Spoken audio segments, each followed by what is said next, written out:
Hello everyone, welcome back to my Kingdom Hearts toy box. Today I'm going to show you how to build my version of Disney Town, which sits right here in front of the castle. Here's what Disney Town looked like in the original Kingdom Hearts Birth by Sleep game. It sits right in front of the castle, and as you can see, the buildings are modern looking, but in a cartoony way. They actually remind me of the buildings in Disneyland's Toontown. This screenshot shows the layout of the central part of Disney Town. At the center of town is a small grassy area with a gazebo, and the city street runs around the gazebo. The buildings line the street and basically surround the gazebo, and behind this gazebo is the entrance to the castle. Notice the street is yellow, which is why I chose to use Lilo's Tropical Paradise as the theme back in episode 2 for the terrain that Disney Town is going to sit on. The sidewalks are brown, and there are some lampposts and other small decorations around the town. Unfortunately, Disney Infinity does not have building pieces that match these buildings, so that means we have to use something else. And as I see it, we have three options. As I come into the editor, our first option is to use the modern suburb houses from Building Sets Group 4 and customize those to use bright colors like the ones in that screenshot. I didn't like the look of that, though, when I tried it. The colors were fine, but there just isn't enough variety for the building and roof shapes. They're all very similar. No matter what I did, all the buildings ended up looking the same. Our second option is to use the Main Street USA buildings in Building Sets Group 3, and there's a good variety here of building colors and shapes and sizes, and the resulting town looks pretty good. The problem with using these buildings, though, is that the toy box starts to look too much like Disneyland, and that's not the feel that I'm going for. The third option is to use the Fantasyland buildings, which are also in Building Sets Group 4, and that's the option that I chose. They don't match the modern look of the original buildings, but there's a good variety here of sizes, shapes, and colors, and they fit the Disney theme of the toy box pretty well. Now for the layout of my town, I don't have a gazebo that I can use for the center of town. There is something that looks like a gazebo in the interior toys, but it's pretty small. So instead, I chose to use the Fantasyland well, which is right here. That's what I chose to use for the center of town. And also in my layout, I chose not to surround the well with a circle of buildings like in that screenshot, because I felt that that would obscure the castle entrance down there, and I want the town to direct players toward the castle. So instead, I just created a street with buildings on either side. So let me show you how to build my version of Disney Town. And I'm going to add in some extra details that I did not have in my toy box before. I didn't think I had the memory for these details, but after playing around with it a bit for the past couple of days, it turns out that I do have enough memory for it. So the version of Disney Town that I'm going to build is going to look better than it did in the trailer and the playthrough videos.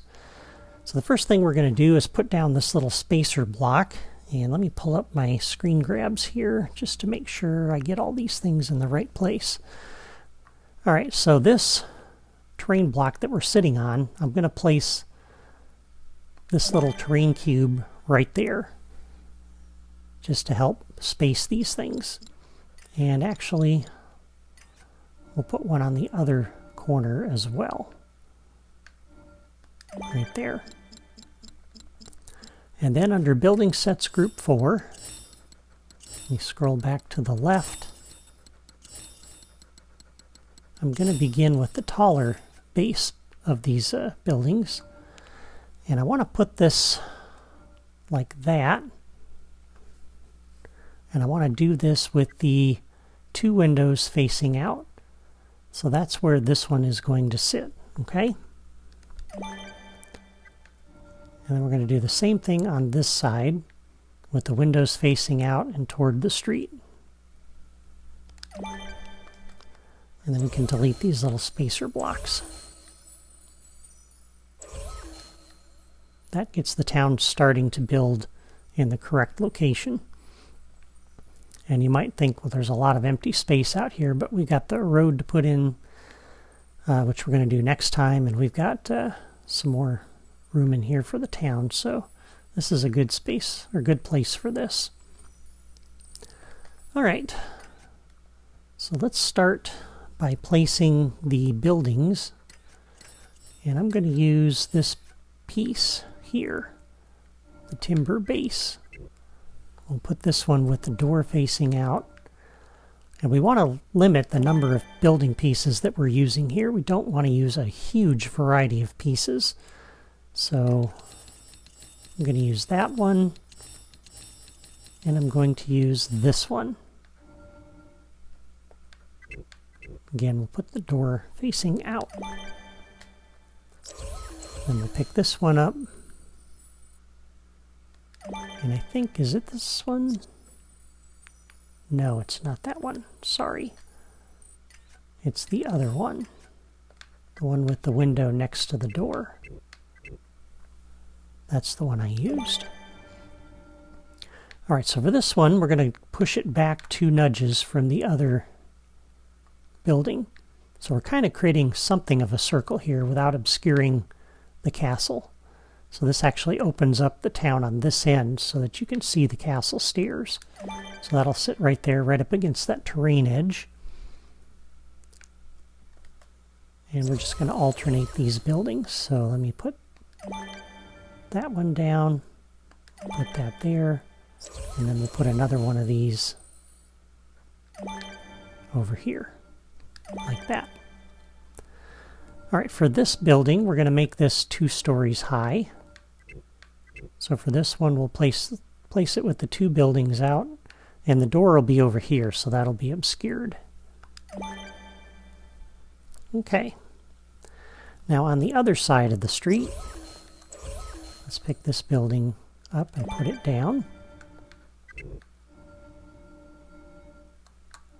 Put this one up here against that building like that. Once again, we'll pick this up and put it down. And rather than make this town look completely, the word I'm looking for escapes me, but to make it look completely the same and mirror it across from there, we're going to push this one back over here. So a little bit earlier than we did on the other side of the street. And then for this one, I want to place the door, let's see, not the door. We're going to place it with the 2 windows facing out, which puts the door over here and hides it.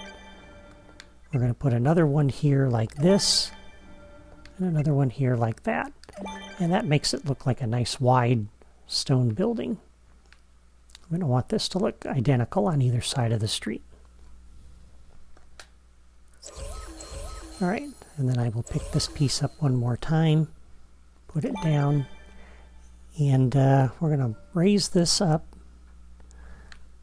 and we'll put this, let's see, not there. We'll have to do it like that. And then on this side, we're going to put another one up on this with the 2 windows facing out. So we have a couple of 2-story buildings there. All right, so now we can place the rooftops on. And we're looking for these. These fit these roofs, and I want to put it with the window facing out, like that. We'll use the same roof for this one, but we do want to mix this up a little bit. And we'll use the same roof for this one. And then we're going to use these straw rooftops, because I like how those look. So we'll put this one here like that. Put this one here like that. So I like the way that kind of looks. Once again, this one here. And that one there. And then on the other side of the street, is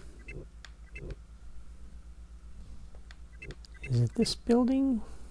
Yeah, that rooftop. This is going to sit, actually. I put that on the wrong building. That should be over here. Sorry about that. And this one should sit here like that.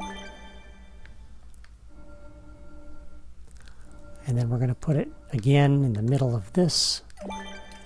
And on this side we'll put the other roof with the upper windows facing out. So there we go. There are the buildings for town. And now we need some extra detail. So we're going to put kind of an entrance across here. And I want to place this up at the peak of the roof like that. We'll place 3 of them across. It kind of creates a nice little entrance there into town that I really like.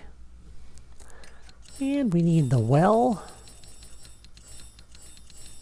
We'll scroll over here and pick that up. We're going to put that in the center of town, centered on the doorway over there on that building. So right like that. Put that in the center. Okay, now we'll start adding in some detail. And we're going to go to this wide Fantasyland balcony. We're going to place this up against the wall on either side there, which fills some of that empty space. So that's really good. We'll also place one here on that building like that. That helps a lot. And we're going to place some chimneys in here. So on this side, put one right on the back of the building here in the middle. We'll put another one over here like that. And on the other side, flip that around. We'll put one centered on this building and one on the corner of this building. You don't want to put these directly across from each other. You want to stagger them a little bit. And every building doesn't need a chimney. So that's starting to look pretty good. And this is about what I had in my trailer and my playthrough video. So what we're going to do now is add some additional detail that I did not have before. And this is what's really going to make it look extra special. So under the decorations drawer, we have these brown sidewalks, and these look very similar to what we have in the original screenshot for Disney Town. So we're going to place these along here and just run them around the perimeter of the buildings.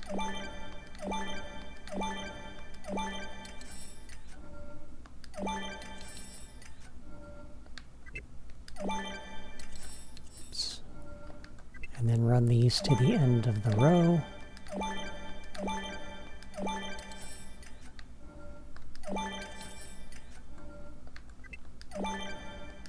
Like that. And that's really starting to look sharp now. A lot better than this side, which was plain. Which I thought I was going to have to live with. But after I did some finagling with my memory, I was able to make room for these.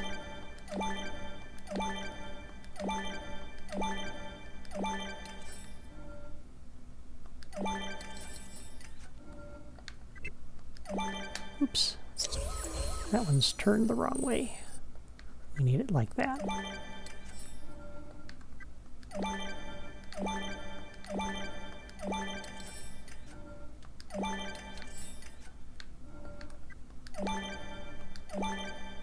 All right. So now looking at that, that looks really sharp. And we can put one around the well as well. So if we center that under there like that.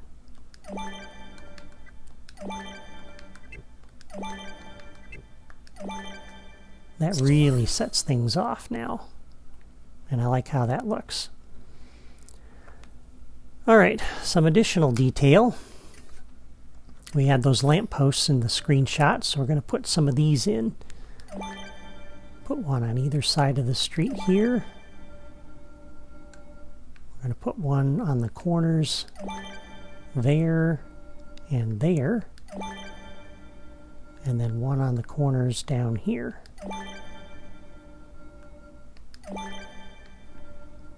And now that's looking really, really good. I like that a lot. Okay. So I like how that looks. Now, to kind of bring it to life a little bit, I'm going to put a couple of Creativitoys in here. So we'll go up to the Creativitoys drawer, and we're going to add some smoke to those chimneys. And let's start with the locator. I'm going to place a locator at the top of each of the chimneys. And I'm going to rotate it, because I'm going to use the same effects generator for all the chimneys, which means the smoke that it's going to generate is going to be the same smoke. So to make it not look repetitive, we're going to turn those locators at the top of each chimney so that it doesn't look like the same smoke plume. I could add 4 effects generators, but that's going to take up more memory and more processing. So it's a little trick that you can do to use one effects generator to generate what looks like 4 completely different columns of smoke. And then we're going to connect our effects generator to each of the locators.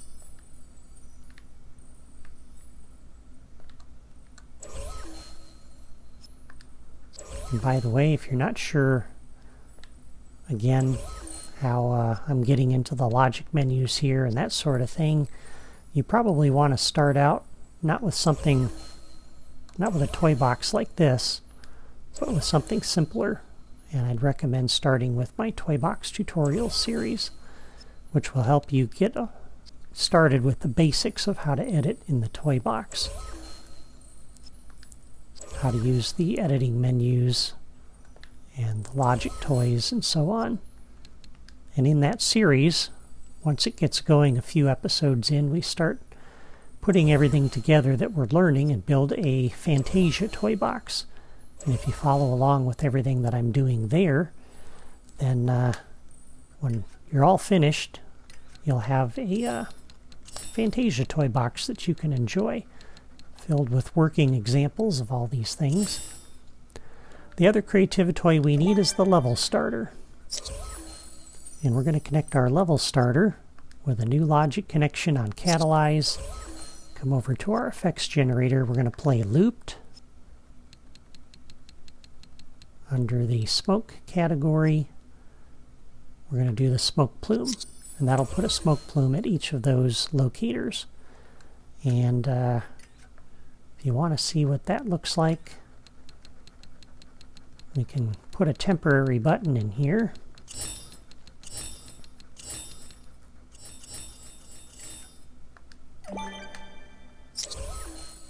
And we can connect up our button with a new logic connection when pressed to start the level starter, so that way I don't have to close out of the toy box and reload it.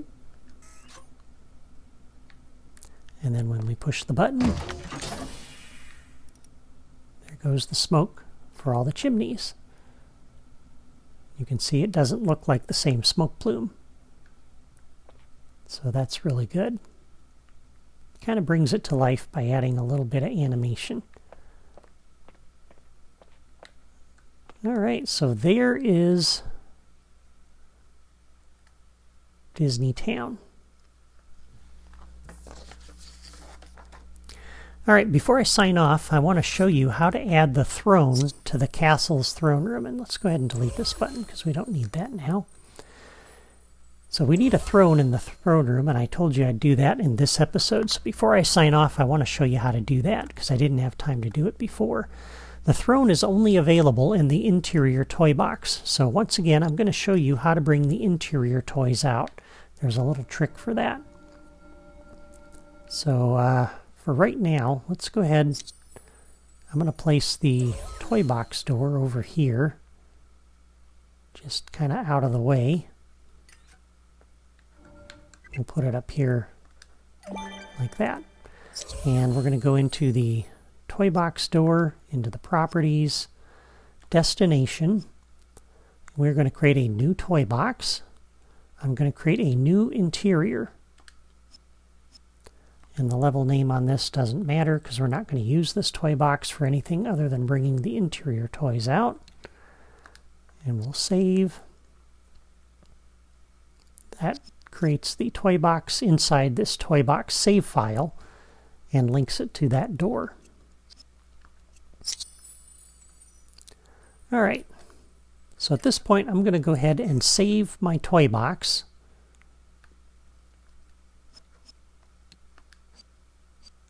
And this is the build file that I am currently in, Kingdom Hearts Build 2. And I kind of alternate between my builds, so I keep a backup. So I'm actually going to overwrite Build 1, which was from a couple episodes ago. So this is what we had last time with the castle. This was before the castle, so I'm going to overwrite that one. And then I'm going to go through that toy box door when this is done saving. And I will meet you over there in that interior toy box in just a moment. And I'll wait until this finishes, because I know some of you are still kind of new to toy box building. All right, so then we go through the toy box door, and I'll fast forward and meet you there in just a moment. Okay, here we are in the interior toy box, and I haven't done anything in here yet. So we're going to open up the editor, and we need 2 Creativitoys. We need the push button. I'll drop that over here. And we need a time delayer. And we'll scroll over till we find that.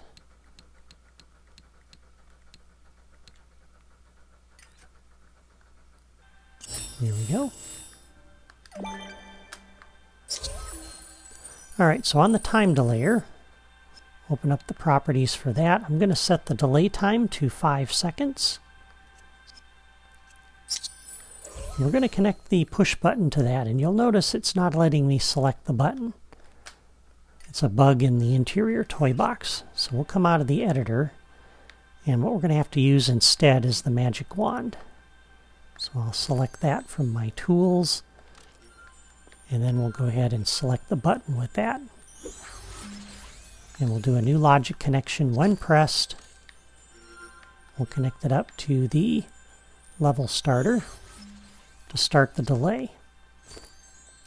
And on the level starter, new logic connection when the delay is completed. We go over to our toy box door and change the level. So part of the trick, let me go ahead and get rid of the magic wand because we don't need that now. Remove tool. So part of the trick for bringing the interior toys out is to take advantage of a button, or a bug actually, that's in the interior. So on the toy box door, one more thing we have to do is we have to turn off this require confirmation. Okay, so we're in the editor, and we're going to find the toy that we need, and it's under the seating and beds. It's King Stephen's throne. This is the toy that I want to put in the throne room in Disney Castle. All right, so now that we found that, I'm going to go ahead and exit out of the editor. Now if we just run through the toy box door and go back into the editor, or go back into the original toy box and open the editor, we're going to have all the drawers for the exterior toy box. We're not going to have access to the ones that are in here when you open up the editor here. But what we do, the bug that we take advantage of, is we push the button, the time delayer goes, and we have 5 seconds to open up the editor before that time delayer goes off.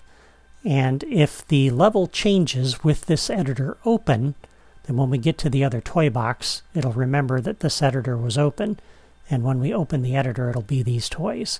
That's kind of the bug, and that's what we can take advantage of to bring the interior toys out. So we will push the button, I'll open up the editor, and then we just wait for the time delayer to go off, like that. And I'm just going to go ahead and let this run. rather than try to fast forward because I want you to see how this works. So we'll let this go ahead and render that world.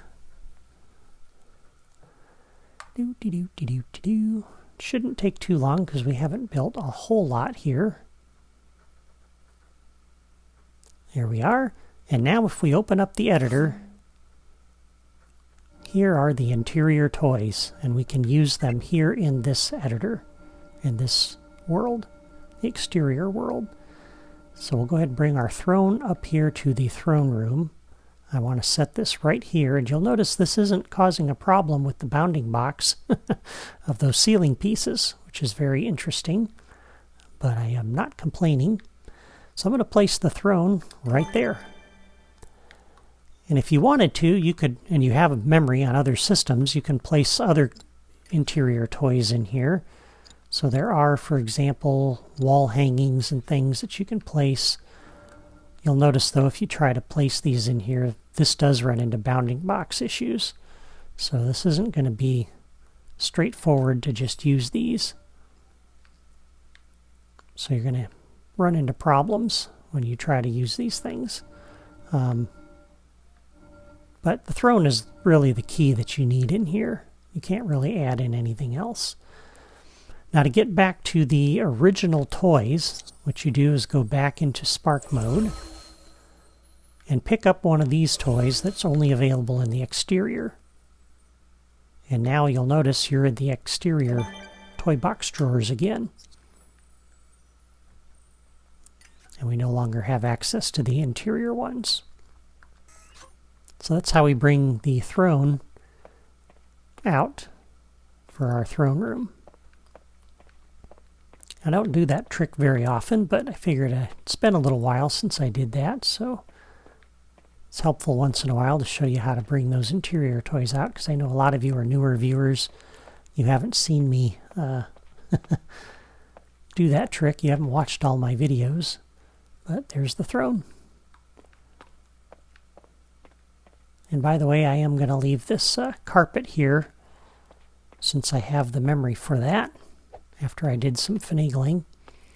One more thing I forgot to point out last time before I sign off here today is if you go under the castle, and you may have noticed this on the video last time, but those floor pieces show up under here as well. So it looks a little weird seeing the red carpet on the ceiling down here, but I don't think players get down here very often, and that actually doesn't look too terribly bad.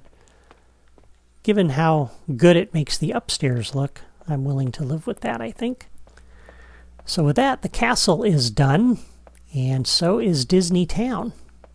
I really like how this turned out with all the extra detail. That's pretty cool. Next time, we'll add the racetrack that runs around the toy box, and then we'll add the finishing touches and wrap up the build exercise for this world. And I may even do a race. Around that racetrack just for fun. But thank you for watching. Before you go, leave a comment to let me know what you think of my version of Disney Town, and subscribe to my channel if you haven't done that already. That's all for me today. Take care and have a great day.